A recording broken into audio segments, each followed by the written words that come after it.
مدینہ مدینہ مدینہ مدینہ مدینہ مدینہ مدینہ مدینہ بسم اللہ الرحمن الرحیم الحمد للہ وکفى وسلام علی عباده الذین اصطفى اما بعد اعوذ باللہ من الشیطان الرجیم بسم اللہ الرحمن الرحیم نبئ عبادی انی انا الغفور الرحیم وان عذابی هو العذاب العلیم وقال رسول اللہ صلی اللہ علیہ وسلم من صام رمضان فأتبعه ستا من شوال فذاك صيام الدهر أو كما قال عليه الصلاة والتسليم صدق الله العظيم وصدق رسوله النبي الكريم اللهم صل على سيدنا محمد وعلى آل سيدنا محمد وبارك وسلم. محترم بھائیوں بزرگوں، ماہ مبارک کا آج آخری جمعہ ہے اور زیادہ قوی امکان اس بات کا بھی ہے کہ یہ آخری دن بھی ہو. بہرحال آج آخری جمعہ تو ہے ہی، اس کو جمعۃ الوداع بھی کہتے ہیں، لیکن جمعۃ الوداع کوئی تہوار نہیں ہے کہ اس کے کوئی خاص احکام ہوں. جیسا کہ میں نے پہلے عرض کیا تھا، ہر شب قدر ہے قدرداں کے لیے، تو ہر دن بھی مبارک ہے قدرداں کے لیے.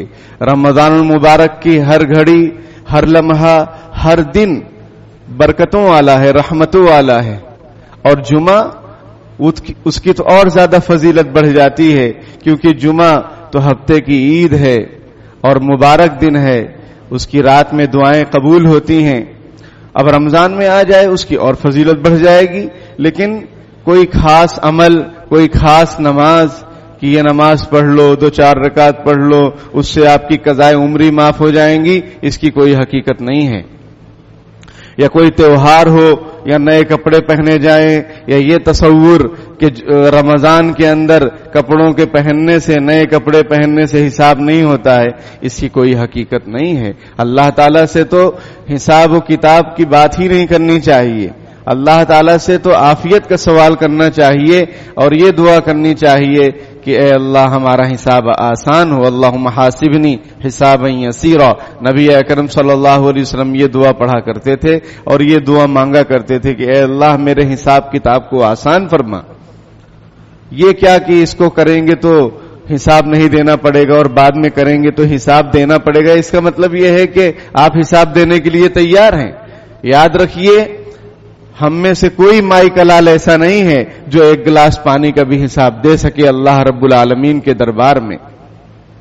سمجھ میں آئی بات؟ سب پر اللہ تعالیٰ کا فضل و کرم ہوگا اور اسی کے فضل و کرم سے ہی سارا کام ہوگا. بنی اسرائیل میں ایک شخص تھے، وہ انہوں نے دعا کی کہ اللہ بس میں آپ کی عبادت کرنا چاہتا ہوں. نبی اکرم صلی اللہ علیہ وسلم نے یہ واقعہ بیان فرمایا. اللہ تعالیٰ نے ان کے لیے ایک انار کا درخت اگا دیا جس کو وہ کھا لیتے تھے روزانہ ایک پھل، اور میٹھے چشمے کا انتظام کر دیا، پانی کا وہ پی لیتے تھے اور عبادت میں لگے رہتے تھے. 500 سال تک انہوں نے صرف عبادت کی. اب ان کا انتقال ہوا تو اللہ پاک نے فرشتوں سے کہا کہ ان کو جنت میں لے جاؤ میرے فضل و کرم سے. انہوں نے کہا کہ میں نے 500 سال جو عبادت کی اس کا کیا؟ آپ صلی اللہ علیہ وسلم فرماتے ہیں کہ اللہ تعالیٰ نے ان سے کہا کہ جو میری نعمتیں تم پر تھیں، تم کو صحت قوت کس نے دی؟ تم کو انار کا درخت کس نے دیا؟ میٹھے چشمے کا پانی کس نے دیا؟ اور توفیق کس نے دی؟ چلو اس کا حساب دو. وہ کانپنے لگے، ان سے حساب نہیں بن پڑا، وہ ڈر گئے اور پھر اللہ سے دعا کی کہ اللہ اپنے فضل و کرم سے جنت میں مجھے داخل کر دیجئے. تو میرے بھائیوں، وہ 500 سال، یہاں تو 100 سال کا بھی ٹھکانہ نہیں. اللہ خیر و عافیت سے رکھے، جب تک رکھے. تو جو کوئی بھی جنت میں داخل ہوگا وہ اللہ کے فضل و کرم سے جنت میں داخل ہوگا. اسی لیے نبی اکرم صلی اللہ علیہ وسلم نے فرمایا تھا اس حدیث شریف میں، جو نبی اکرم صلی اللہ علیہ وسلم نے شوال کے شعبان کے آخری دن میں تقریر فرمائی تھی کہ تم پر ایک عظیم الشان بابرکت مہینہ آنے والا ہے. پھر اس میں آخر میں رسول اللہ صلی اللہ علیہ وسلم نے فرمایا 4 چیزوں کی کثرت کرنا اس مہینے کے اندر. نمبر 1 لا الہ الا اللہ کثرت سے پڑھنا. نمبر 2 استغفار کثرت سے پڑھنا, اللہ سے معافی خوب مانگنا. اور نمبر 3 جنت کا سوال کرنا. نمبر 4 جہنم سے پناہ مانگنا. آج آخری دن ہو سکتا ہے, زیادہ تر امکان یہی ہے, اور اگر آخری دن اگر آج ہوتا ہے تو حدیث شریف کے مطابق افطار کے وقت تقریباً 1 کروڑ لوگوں کو جہنم سے آزادی ملے گی. میرے بھائیوں بزرگوں, وقت کم ہے اور مہینہ گزر گیا. دیکھتے دیکھتے ہمیں اللہ پاک سے خوب دعا کرنی چاہیے, خوب گریہ وزاری کرنی چاہیے. جو حضرات اعتکاف میں بیٹھے ہیں وہ تو خوش نصیب ہیں, جو اعتکاف میں نہیں ہیں وہ بھی عصر کے بعد مسجد میں آ جائیں. اور یاد رکھیے جمعہ کے دن مغرب سے پہلے بھی دعا قبول ہوتی ہے, یہ بات بھی احادیث میں ثابت. تو قبولیت کی گھڑی جمعہ کا دن اور افطار کے وقت بھی دعائیں قبول ہوتی ہیں. اور افطار کے وقت کروڑوں لوگوں کو, بے شمار لوگوں کو, محدثین فرماتے ہیں یہ تو 1 کروڑ جو بات کہی جا رہی وہ سمجھانے کے لیے ایک مثال کے طور پر, ورنہ بے شمار لوگوں کو اللہ تعالی جہنم سے آزاد فرماتے ہیں. ہمیں اور آپ کو چاہیے کہ لمحات کی قدر کریں. دن نہیں بچے, اب لمحات بچیں, ان کی قدر کریں اور اللہ سے خوب گڑ گڑائیں. اللہ کے گھر میں آ جائیں, عصر کے بعد اعتکاف کی نیت سے بیٹھ جائیں اور خوب دعا کریں, خوب دعا کریں. دعا کی قبولیت کا بھی موقع ہے, افطار کا بھی موقع ہوتا ہے کہ اے اللہ اپنے فضل و کرم سے ہمیں جہنم سے بچا لیجئے. عمل کی اپنے اساس کیا ہے, بجز ندامت کے پاس کیا ہے, رہے سلامت تمہاری نسبت, میرا تو بس آسرا یہی ہے. ہم نے اعمال کیسے کیے ہمیں معلوم ہے, ہمارا روزہ کیسا گزرا, نمازیں کیسی ہوئی, تلاوت کیسی ہوئی, تراویح کیسی ہوئی, ہمیں سب معلوم ہے. بس اللہ پاک سے ہمیں فریاد اس بات کی کرنی ہے کہ اے اللہ جو کچھ بھی ٹوٹا پھوٹا ہے آپ اس کو قبول فرما لیجئے اور جہنم سے بچا لیجئے اور ہماری مغفرت کر دیجئے. ورنہ میرے بھائیوں وہ حدیث شریف بھی ہے کہ جبریل علیہ السلام نے فرمایا ہلاک ہو جائے وہ شخص جسے رمضان المبارک کا مہینہ ملے اور وہ اپنی مغفرت نہ کروائے. آپ صلی اللہ علیہ وسلم فرمایا آمین, وہ حدیث شریف بھی ہے. تو پھر ہماری ہلاکت اور بربادی میں کیا شبہ ہوگا, کیا شبہ ہوگا. اور ہمارے حالات اور ہمارے اعمال تو یہی بتاتے ہیں کہ ہمیں جہنم اور قبر کے عذاب کا کوئی ٹینشن ہی نہیں. حالانکہ جہنم بہت خطرناک جگہ ہے میرے بھائیوں. ایک مرتبہ جبریل علیہ السلام تشریف لائے نبی اکرم صلی اللہ علیہ وسلم کے پاس. آپ صلی اللہ علیہ وسلم نے پوچھا جبریل ذرا مجھے جہنم کے بارے میں بتاؤ. حضرت جبریل علیہ السلام نے عرض کیا اللہ کے رسول, اللہ تعالیٰ نے جہنم کو بنایا اور اس کو 1000 سال تک دہکایا, اس کو بھڑکایا آگ کے ذریعے سے یہاں تک کہ آگ سرخ ہو گئی, لال ہو گئی. پھر 1000 سال تک بھڑکایا اس کو یہاں تک کہ آگ زرد یعنی پیلی یلو ہو گئی. پھر 1000 سال تک اس کو بھڑکایا اور اس کو دہکایا یہاں تک کہ آج جہنم کی پوزیشن یہ ہے کہ کالی رات کی طرح تاریک ہو گئی ہے اس کی آگ, اس کی لپٹیں. سمجھ رہے ہیں, پورا ہر وقت اس میں تیزی. اب بتائیے 3000 سال تک اس کو بھڑکایا گیا. اس کی تیزی کا عالم میں آپ کو بتاؤں, حدیث شریف میں ہے کہ اللہ تعالیٰ نے ایک مرتبہ حضرت جبریل علیہ السلام سے فرمایا کہ جبریل آدم کے لیے آگ لاؤ جہنم سے تاکہ وہ دنیا میں کھا پکا سکیں. حضرت جبریل علیہ السلام جو جہنم کے داروغہ ہیں ان کا نام ہے مالک. قرآن میں بھی ہے وَنَادَوْا يَا مَالِكْ لِيَقْضِ عَلَيْنَا رَبُّكَ قَالَ إِنَّكُمْ مَاكِثُونَ. لوگ جہنمی ان کو پکاریں گے جہنم کے داروغہ کو, اے مالک اب اپنے رب سے ذرا میرا ہم لوگوں کا معاملہ کلیئر کراؤ. وہ کہیں گے اسی میں پڑے رہو, جہنم میں ہی پڑے رہو, کوئی سنوائی نہیں. تو مالک نام ہے جہنم کے داروغے کا, اور جنت کے داروغے کا نام رضوان ہے. تو حضرت جبریل علیہ السلام مالک کے پاس گئے اور کہنے لگے کہ بھائی ہمیں آگ دیجئے. انہوں نے مالک نے پوچھا کتنی آگ چاہیے آپ. انہوں نے کہا ایک کھجور کے ایک چھہارے کے برابر آگ دے دو. حضرت مالک نے فرمایا اگر آپ چھہارے کے برابر آگ دنیا میں لے جائیں گے تو ساتوں زمین اور آسمان یہ پگھل جائیں گے. ساتوں زمین اور آسمان یہ سب اس جہنم کے ٹکڑے اس اتنی آگ کی وجہ سے چھہارے کے برابر سب پگھل جائیں گے, تباہ و برباد ہو جائیں گے. انہوں نے کہا ایک کام کرو, چھہارے کی گھٹلی کے برابر دے دو. حضرت مالک نے فرمایا کہ چھہارے کی گھٹلی کے برابر بھی اگر آپ آگ دنیا میں لے جائیں گے تو نہ کبھی بارش ہوگی اور نہ کبھی سبزہ اگے گا, نہ ہریالی ہوگی. تو حضرت جبرائیل علیہ السلام نے اللہ سے پوچھا, اے اللہ میں کتنی آگ لوں؟ اللہ تعالیٰ نے فرمایا ایک ذرے کے برابر لے لو, ایک ذرے کے برابر لے لو. وہ آگ لے کر دنیا میں آئے, سب سے اونچا جو پہاڑ تھا اس پر رکھا, وہ پہاڑ پگھل گیا اور دھواں اٹھا. وہ دھواں دوسرے پہاڑوں میں اور لوہے کے اندر جذب ہو گیا. اور پھر ایک بات تو رہ گئی, وہ ذرے کو جب انہوں نے لیا جہنم کے, اس کو 70 مرتبہ نہر کے اندر ڈبویا تاکہ اس کی شدت کم ہو. پانی کے اندر اس کو 70 مرتبہ ڈبویا حضرت جبرائیل علیہ السلام نے, پھر دنیا میں لے کر آئے اور پھر یہ عالم ہوا. پھر اس ذرے کو واپس وہ لے جا کر جہنم میں ڈال دیے, اور یہ جو دھواں تھا اٹھا تھا پہاڑوں میں جذب ہو گیا, لوہے کے اندر جذب ہو گیا. اسی دھوئیں کو آگ کی شکل عطا فرمائی گئی جس پر ہم اور آپ اس کا استعمال کرتے ہیں, کھانا وغیرہ بناتے ہیں. تو یہ جہنم کی آگ کا عالم ہے اور سب قرآن میں ہے, سب حدیث شریف میں موجود ہے. لیکن ہم لوگوں کی بے حسی اس قدر ہے کہ ہمیں کوئی عذاب کی اور جہنم کی کوئی فکر ہی نہیں ہے. حالانکہ ہمارے محبوب صلی اللہ علیہ وسلم نے ہمیں فرمایا تھا کہ کیا سوال کرو؟ جنت کا سوال کرو, جہنم سے پناہ مانگو. اس سے تمہارا کوئی چارہ ہی نہیں ہے اس کے سوا. تو میرے بھائیوں, اور یہ آخری اشرہ کس کا اشرہ تھا؟ جہنم سے آزادی کا. پہلا اشرہ رحمت کا, دوسرا مغفرت کا, تیسرا جہنم سے آزادی کا. میرے بھائیوں, کچھ لمحات بچے ہوئے ہیں, ہم خوب اللہ کے ذکر فکر میں, دعا میں لگے رہیں اور اللہ کی پناہ مانگتے رہیں, جہنم سے پناہ مانگتے رہیں, جہنم سے حفاظت کی دعا کرتے رہیں, ورنہ ہم برداشت نہیں کر سکیں گے. یہ دنیا کی آگ میں 1 منٹ ہم اپنی انگلی نہیں رکھ سکتے, 1 منٹ انگلی نہیں رکھ سکتے. اب وہ جہنم کی آگ کی تفصیل تو میں نے ابھی آپ کے سامنے ذکر کی.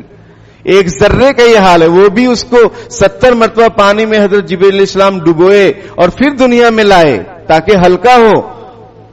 پھر اس کو واپس بھی لے کر چلے گئے, اس کو دنیا میں نہیں چھوڑ دیا, پھر اس کو جہنم میں لے جا کر رکھ دیا.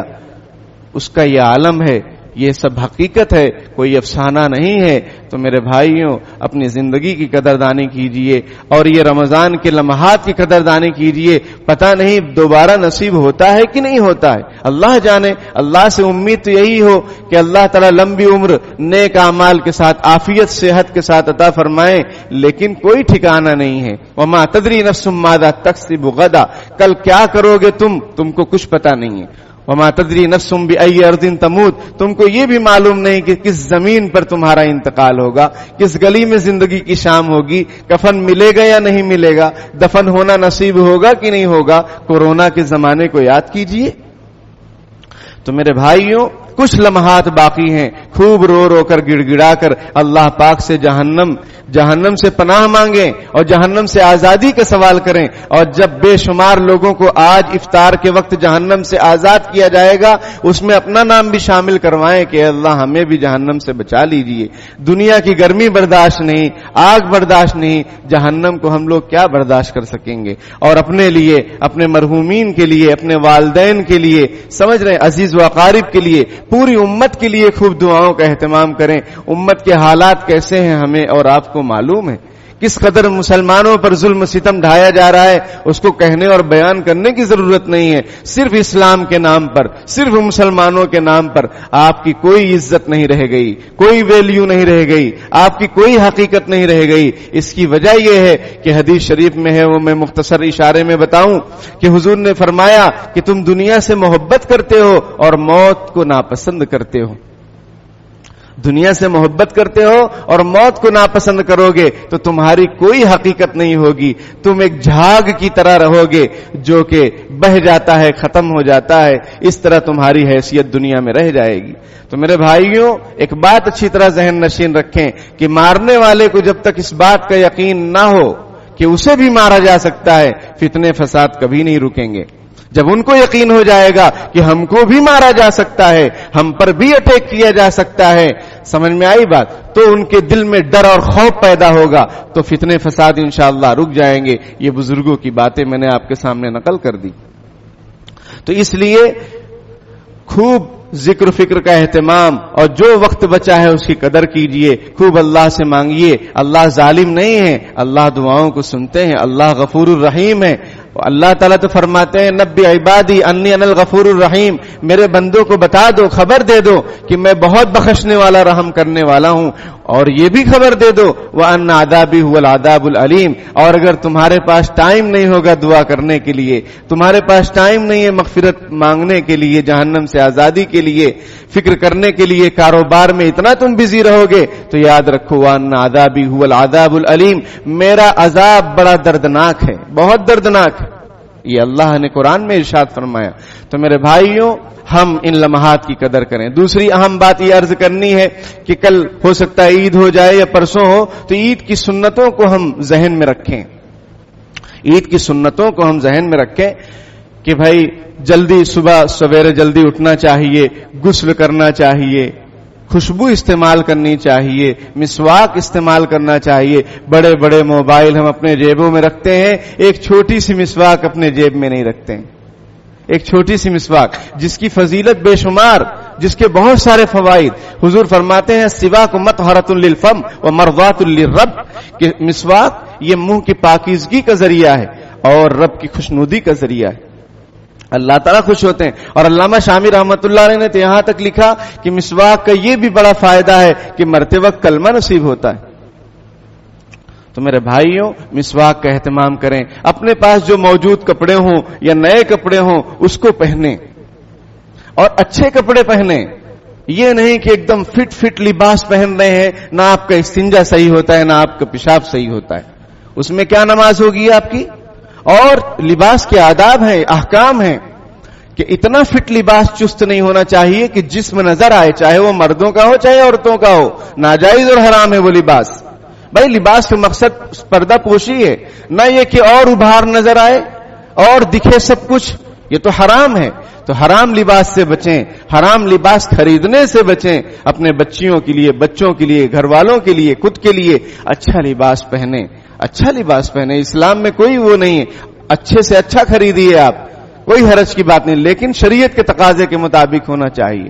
وہ نوجوان حضرات جینس پہنتے ہیں ایک دم فٹ جس میں جسم کے اعضاء نظر آتے ہوں, ایسے لباس سے کیا فائدہ جو گناہ کا ذریعہ ہوں اور وہ مہنگے بھی ہوں. تو اچھا لباس پہنیے. بہتر یہ کہ آپ کرتا پیجامہ پہنیں. جمعہ کے دن نبی اکرم صلی اللہ علیہ وسلم کے بارے میں ہے کہ آپ ایک خاص لباس رکھتے تھے جو جمعہ کے دن استعمال فرماتے, یا کوئی وفد آتا تب استعمال فرماتے, یا نیا کپڑا حضور جب پہنتے تو جمعہ کے دن سے شروع فرماتے. تو یہ بات لکھی ہے کتابوں میں کہ مستحب ہے کہ جمعہ کے دن ایک الگ لباس نکال کے رکھا جائے. بہت سارے حضرات کرتا پیجامہ پہنتے ہیں, سلاتے ہیں, لیکن اس کو جمعہ کے دن نہیں پہنتے. بھائی جمعہ عید کا دن ہے, اس دن ضرور پہننا چاہیے, بلکہ نماز کے اندر آؤ تو اچھا لباس پہن کر آؤ. قرآن کہتا ہے خذوا زینتکم عند کل مسجد, کہ جب تم مسجد میں آؤ نماز پڑھنے کے لیے اچھا لباس پہنو, زینت اختیار کرو, خوبصورتی اختیار کرو. یہ نہیں کہ وہ گیرج والے کپڑے, یہ نہیں کہ وہ باس مار رہا ہو کپڑا اس کو پہن کر آئیں. کیا فرشتوں کو تکلیف نہیں ہوتی؟ انسانوں کو تکلیف ہوتی ہے پسینے کی بدبو سے, تو فرشتوں کو بھی تکلیف ہوتی ہے. پیاز کھا کر آنا منع ہے مسجد کے اندر. کیوں؟ اس لیے کہ اس کی بو سے فرشتوں کو تکلیف ہوتی ہے. تو اس کا خیال رکھیں.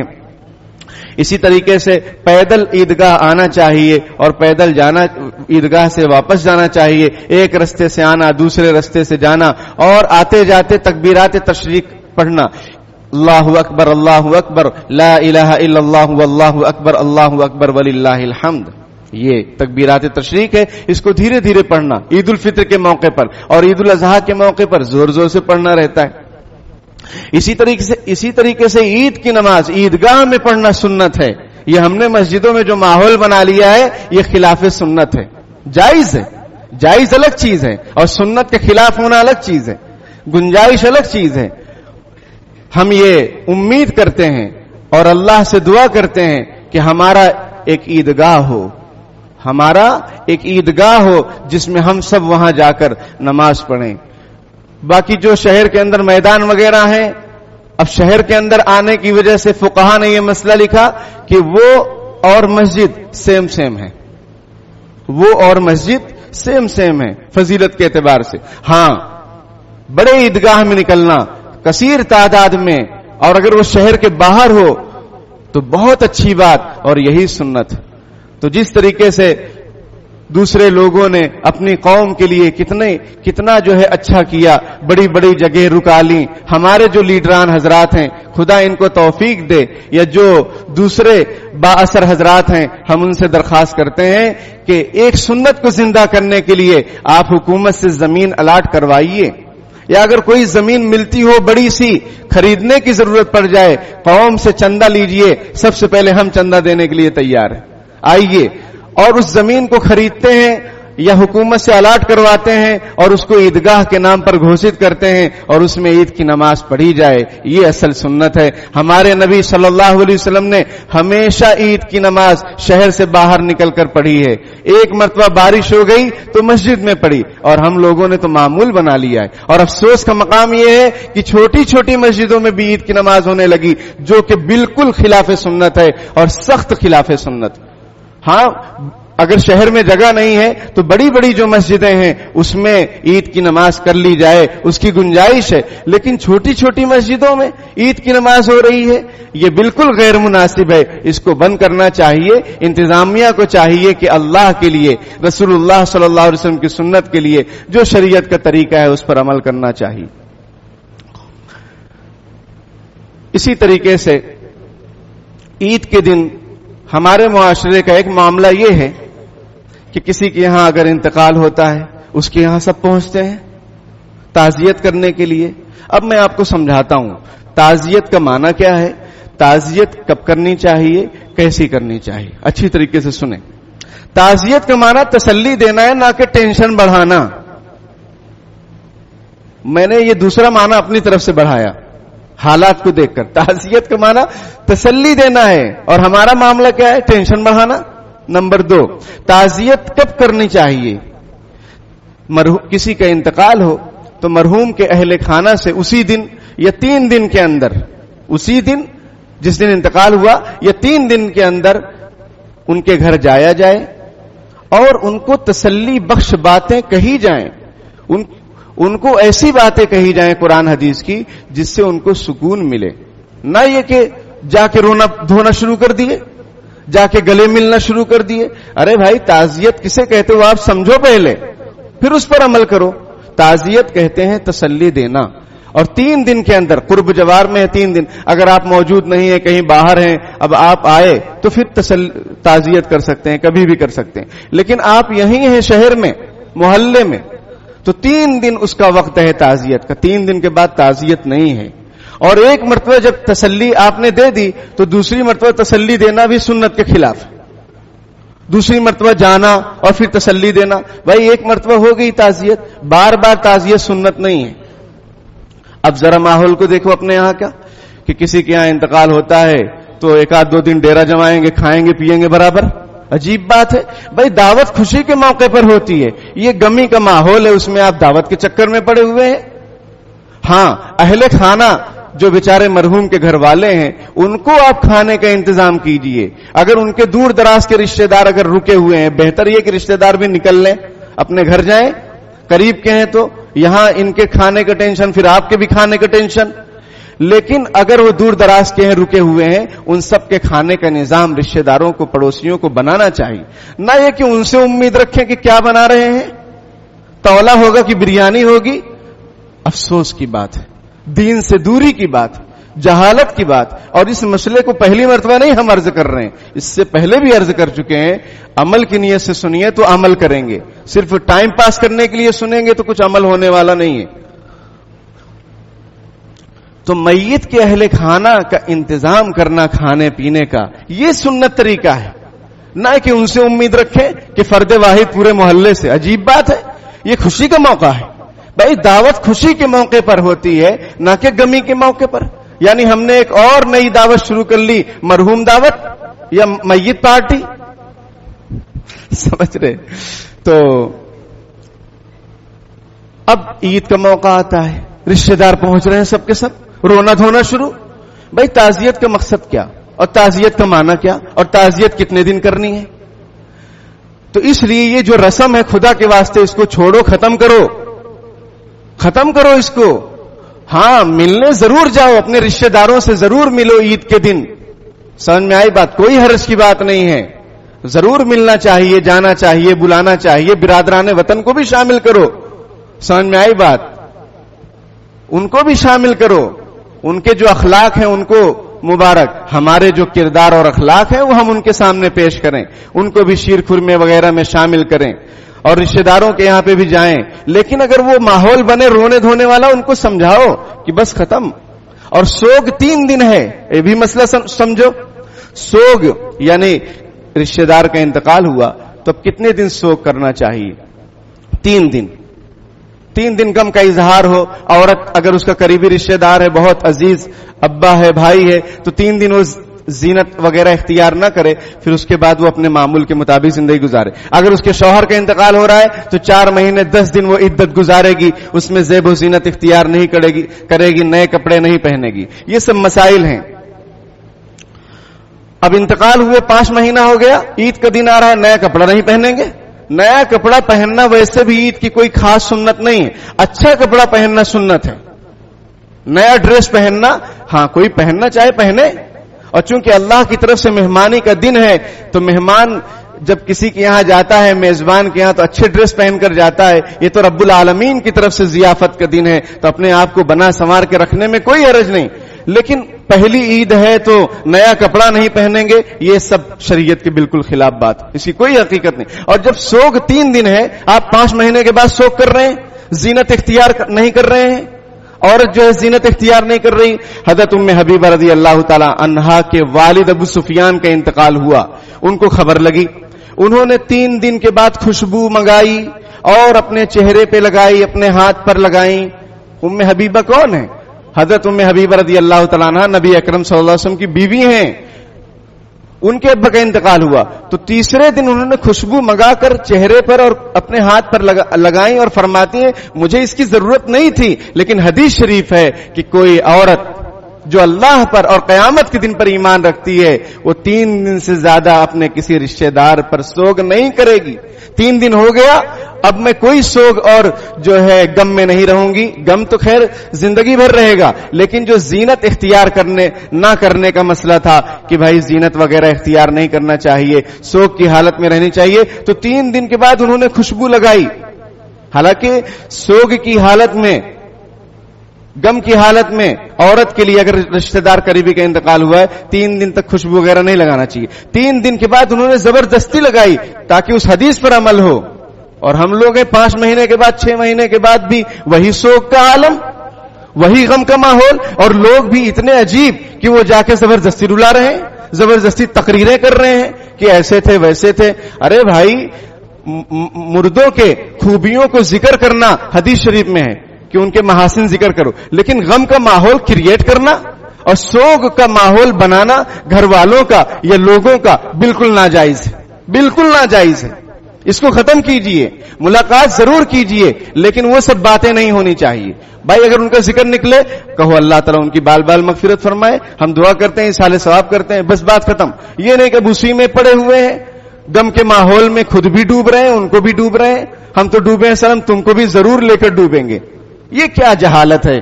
اتنے بڑے عظیم الشان شہر میں علماء کی موجودگی، مفتیان اکرام کی موجودگی، اور آپ لوگ خود علامہ اور مفتی ہیں.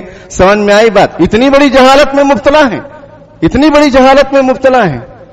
سوگ کتنے دن ہے، تعزیت کتنے دن ہے، یہ سب احکام آپ کے سامنے ذکر کیے گئے کئی بار، اس پر عمل کیجئے. نہ سمجھ میں آئے 10 مرتبہ مجھ سے پوچھو، ہم بیٹھے ہیں آپ کو سمجھانے کے لیے. ہم تو جیتے ہیں کہ دنیا میں تیرا نام رہے. سمجھ میں آئی بات؟ تو یہ ایک رسم ہے، اس کو خدا کے واسطے ختم کیجئے۔ دوسری اہم بات یہ ہے کہ شوال کے 6 روزے کے بارے میں رسول اللہ صلی اللہ علیہ وسلم نے ارشاد فرمایا، من صام رمضان، کہ جس نے رمضان کے روزے رکھے، فاتبعہ ستا من شوال ذاک صیام الدہر، اس کے بعد اس نے 6 روزے اور رکھے تو گویا اس نے پورے سال روزے رکھے۔ کیسے؟ ایک نیکی 10 نیکی کے برابر، من جاء بالحسنۃ فلہ عشر امثالها، قرآن میں ایک نیکی 10 نیکی کے برابر، تو 30 روزے کتنے دن ہو گئے؟ 10 مہینے کے برابر ہو گئے۔ سمجھ میں آئی بات؟ اور 6 روزے شوال کے کتنے دن ہو جائیں گے؟ 60 دن، تو 10 مہینے اور 60 دن یعنی 12 مہینے۔ یہ اس کی فضیلت ہے، اس پر عمل کرنا چاہیے، لیکن اس میں غلط فہمیاں ہیں۔ کیا کہ عید کے دن دوسرے دن ہی رکھو، کنٹینیو رکھو، لگاتار 6 روزے رکھو، یا پھر اس میں قضا کی نیت شامل کر لو، یہ سب غلط بات ہے۔ قضا اگر آپ کو کرنا ہے تو قضا کی نیت سے کرنا پڑے گا۔ تو شوال کے روزے میں قضا کی نیت آپ شامل نہیں کر سکتے ہیں، اور اگر آپ کے ذمے قضا روزے زیادہ ہیں تو آپ نفل روزے کے مقابلے میں اپنے قضا روزہ رکھیں، اس میں زیادہ ثواب ہے۔ تو شوال کے سلسلے میں بھی بات آپ کے سامنے آ گئی کہ پورے مہینے میں کبھی بھی 6 روزے رکھ سکتے ہیں، لگاتار رکھنا ضروری بالکل نہیں ہے۔ جب ضروری نہیں تو کیوں ضروری بنا رہے، ٹینشن لے رہے؟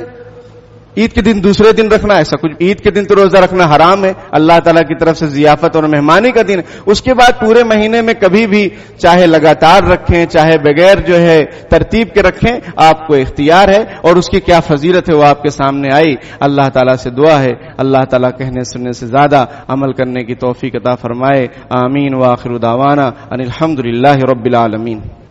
بسم اللہ الرحمن الرحیم، اللهم صل علی سیدنا محمد وعلى آل سیدنا مولانا محمد وبارک وسلم۔ ربنا آتنا فی الدنیا حسنۃ وفی الآخرۃ حسنۃ وقنا عذاب النار، رب اغفر وارحم وانت خیر الراحمین۔ اللهم اجرنا من النار، اللهم اجرنا من النار، اللهم اجرنا من النار، اللهم انا نسألك رضاك والجنة ونعوذ بك من غضبك وسخطك والنار، اللهم انا نسألك رضاك والجنة ونعوذ بك من غضبك وسخطك والنار، رب اغفر وارحم وانت خیر الراحمین۔ پیارے اللہ، ہم ظاہر میں آپ کے بندے، حقیقت میں نہایت گندے ہیں۔ پیارے اللہ، ہمارے دلوں کی گندگی کو دور فرما دیجئے، ہمیں بندگی کا سلیقہ عطا فرما دیجئے، شرمندگی والے کاموں سے ہماری حفاظت فرما دیجئے۔ پیارے اللہ، برے دن سے بری رات سے برے خاتمے سے ہماری حفاظت فرما دیجئے۔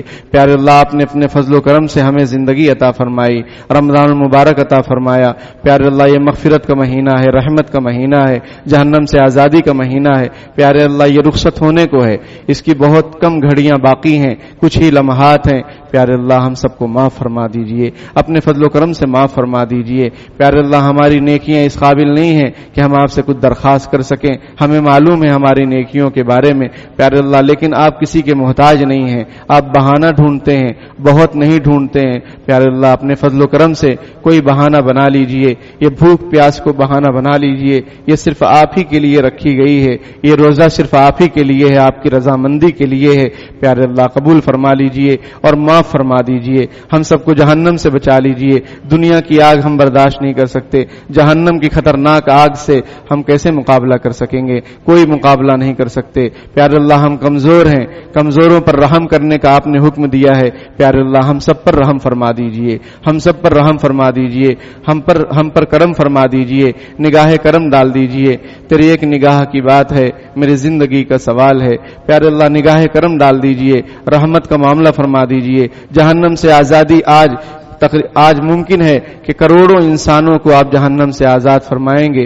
پیارے اللہ، ان خوش نصیبوں میں ہمارا بھی شمار فرما دیجئے، ہمارا بھی شمار فرما دیجئے، ہمارے مرحومین کا شمار فرما دیجئے، ہماری نسلوں کا شمار فرما دیجئے۔ پیارے اللہ، جہنم سے ہماری حفاظت فرما دیجئے، اپنے فضل و کرم سے جنت عطا فرما دیجئے، جنت الفردوس عطا فرما دیجئے، نبی اکرم صلی اللہ علیہ وسلم کا ساتھ نصیب فرما دیجئے، صحابہ اکرام کا ساتھ نصیب فرما دیجئے، اولیاء اکرام کا ساتھ نصیب فرما دیجئے۔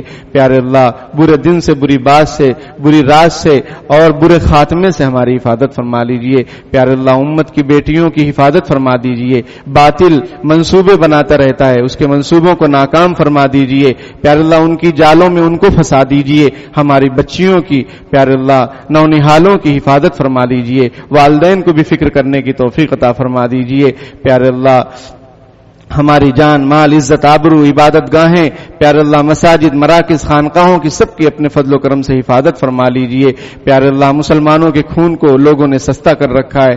پیارے اللہ مسلمانوں کو شان رفتہ عطا فرما دیجئے, عزت رفتہ عطا فرما دیجئے, عظمت رفتہ عطا فرما دیجئے, خلافت رفتہ عطا فرما دیجئے. پیارے اللہ ظلم ستم کا خاتمہ فرما دیجئے, ظالم کو مٹی میں ملا دیجئے. پیارے اللہ ظالمین کو مٹی میں ملا دیجئے, نیست و نابود فرما دیجئے. ہمارے وطن کی حفاظت فرما لیجئے, وطن کی سرحدوں کی حفاظت فرما لیجئے. پیارے اللہ جو صدقہ خیرات کیا گیا, جو عبادتیں کی گئیں, پیارے اللہ اس کو اپنے فضل و کرم سے قبول فرما لیجئے. بار بار ہمیں رمضان کی بہاریں نصیب فرما دیجئے. پیارے اللہ بار بار یہ مبارک مہینہ عطا فرما دیجئے. پیارے اللہ جو بیمار ہیں ان کو شفائے کامل عطا فرما دیجئے. جو ناجائز قید و بند میں پکڑے ہوئے جکڑے ہوئے باعزت انہیں رہائی نصیب فرما دیجئے. زانیوں کی رہائی ہو جا رہی ہے, ظالموں کی رہائی ہو جا رہی ہے. انصاف کو پیارے اللہ سستا فرما دیجئے, انصاف کو سستا فرما دیجئے. ظلم و ستم کا خاتمہ فرما دیجئے, مہنگائی کا خاتمہ فرما دیجئے. جو جیلوں میں بند ہیں آپ کے بندے, پیارے اللہ ان کی رہائی نصیب فرما دیجئے. گھر والوں کے ساتھ عید نصیب فرما دیجئے. پیارے اللہ جو مانگا عطا فرما, جو مانگنے سے رہ گیا بن مانگے اپنے فضل و کرم سے عطا فرما. مانگنے کا ڈھنگ اور سلیقہ عطا فرما. جزا اللہ عنا محمد صلی اللہ علیہ وسلم ما هو اہل برحمتک یا ارحم الراحمین.